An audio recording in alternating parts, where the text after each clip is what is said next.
सास बहू का लिव इन रिलेशन। नेहा खुले विचारों वाली लड़की थी। अरे नेहा, क्या दिन में सोती है? ससुराल में ऐसा नहीं चलेगा, वहां तो काम करना पड़ेगा। काम जितना काम होगा कर लूंगी माँ, पर अगर कोई ये कहे कि सारा आराम छोड़कर सिर्फ काम ही करना है तो ना भी ना, मुझे नहीं करनी शादी। अरे कैसी बात कर रही हो? अच्छा चलो जाकर नहा लो, मैं नाश्ता लगा देती हूँ, फिर तुम्हें कॉलेज भी तो जाना है। नेहा कॉलेज के लिए निकल जाती है। वो सोचने लगती है कि ससुराल में वो कैसे मैनेज करेगी। क्या हुआ नेहा, परेशान लग रही हो? अरे यार, तू तो मुझे जानती है ना, मुझे अपनी लाइफ बिल्कुल परफेक्ट चाहिए, लेकिन लग नहीं रहा लोग मानेंगे। यार, कहीं मेरी शादी ऐसे घर ना हो जाए जहां मेरी जिंदगी ही नरक हो जाए। अरे मैंने ना कल एक इंग्लिश फिल्म देखी थी, उसमें भी कुछ ऐसी ही समस्या थी हीरोइन की। अच्छा, तो फिर क्या किया उसने? उसने तो अपने होने वाले पति से साफ साफ कह दिया कि वो पहले उसके घर कुछ दिन तक बिना शादी के रह कर देखेगी, और अगर ठीक लगा तो ठीक, वरना तेरे मेरे रास्ते अलग। अरे हाँ यार, ये तो बिल्कुल सही आइडिया दे रही है तू मुझे। चल मैं तो चली, थैंक्स यार, तूने मेरी प्रॉब्लम सॉल्व कर दी। ये बोलकर नेहा खुशी खुशी वहां से निकल जाती है, लेकिन पीछे से उसकी सहेली कहती है, अरे नेहा, नहीं नहीं, कुछ नहीं सुनना मुझे। ये बोलकर वो वहां से चली जाती है। हे भगवान, पूरी बात सुने बिना ही चली गई। अरे वो तो विदेशी फिल्म थी, वहां सब चलता है, लेकिन ये तो भारत है, सभ्यता और संस्कारों वाला देश, जहां शादी से पहले लड़की को ससुराल में नहीं रखा जाता। खैर, नेहा मस्त होकर घर आती है। नेहा, कल तुझे लड़के वाले देखने आने वाले हैं, और हाँ, इस बार कोई बहाना नहीं चलेगा। हाँ हाँ, आने दो आने दो, मैं तैयार हूं शादी के लिए। अगले दिन लड़के वाले आते हैं, जहां लड़का कहता है, मुझे अकेले में लड़की से कुछ पूछना है। हाँ हाँ, क्यों नहीं बेटा, जाओ नेहा, घर तो दिखा दो इन्हें। नेहा भी खुश हो जाती है कि उसे मौका मिल गया है लड़के से अपनी शर्त रखने का। देखो, मुझे ना शादी से बहुत डर लगता है, पता नहीं कैसी लड़की आए, तालमेल बना पाए कि नहीं मेरे परिवार से। मैंने कई घरों में रोज का क्लेश होते देखा है। तुमने तो मेरे दिल की बात कर दी। मैं भी यही सोच रही थी कि भाई सास तो अच्छी होनी चाहिए, पति सपोर्ट करे ना करे, रहना तो पूरे दिन सास के साथ है। लेकिन मेरे पास ना इसके लिए एक बहुत अच्छा आइडिया है। अच्छा, कैसा आइडिया? क्यों ना शादी के पहले मैं कुछ दिनों तक तुम्हारे घर आकर रह लूं, तुम लोग मुझे समझ लेना, मैं तुम लोगों को समझ लूंगी। ठीक लगा तो शादी, वरना टाटा बाय बाय। क्यों? लड़के को नेहा की बात में दम लगता है। वो घर के सभी लोगों के सामने नेहा की बात रखता है। अरे पागल हो गई है क्या? ये कैसी शर्त है? अरे शादी से पहले मैं क्यों तुझे किसी और के घर भेजूंगी रहने? अरे लड़की के ख्याल तो 20 साल आगे के हैं, इतनी भी खुले विचारों वाली लड़की नहीं चाहिए हमें। अरे माँ, क्या बुरा और गलत बोल रही है ये?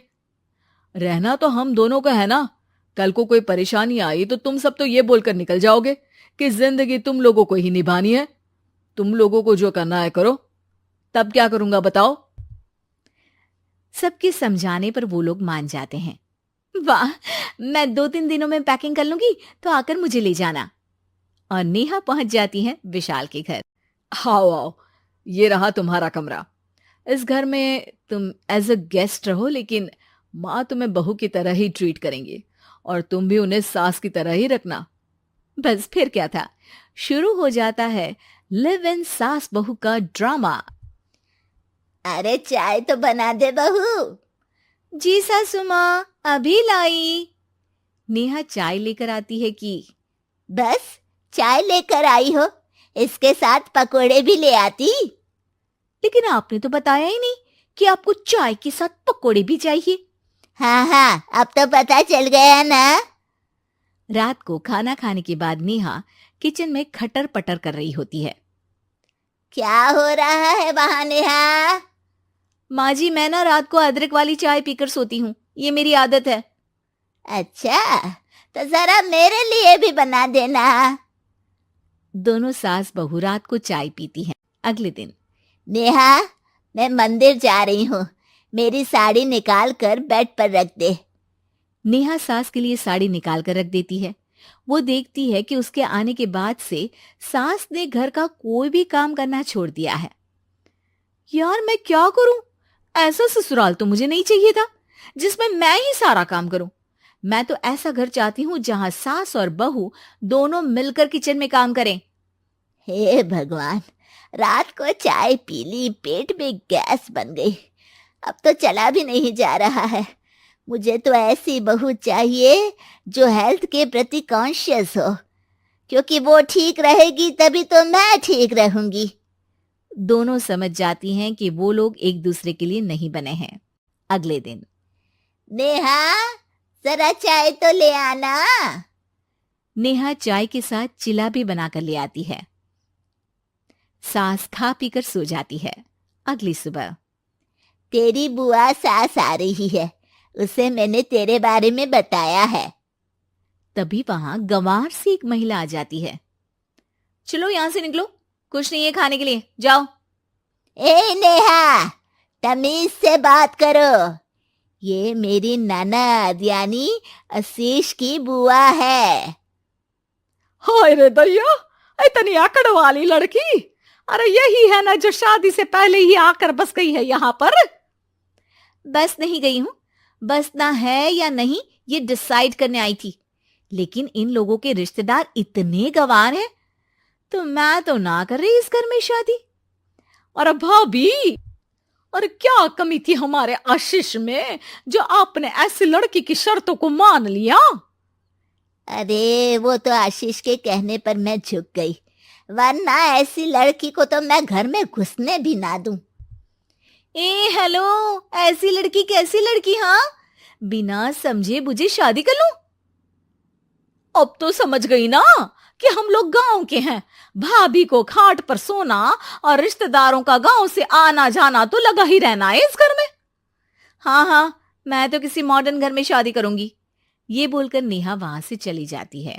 अपने घर में आकर नेहा कहती है, ना मां ना, लिव इन में रहकर देख लिया, ये गांव के लोगों का कोई भरोसा नहीं है। खैर, नेहा की शादी एक मॉडर्न घर में हो जाती है जहां सास कहती हैं, हे नेहा, मैं टेनिस खेलने जा रही हूं, आओ तो जूस बनाकर रखना, और हाँ, वॉलनट्स और ओट्स भी बना लेना। जी माँ। माँ मॉम बोलो डार्लिंग, माँ इज ओल्ड फैशन। बेचारी नेहा सर पर हाथ रख लेती है। हे भगवान, ये सास तो सास ही होती है, गांव की हो या शहर की।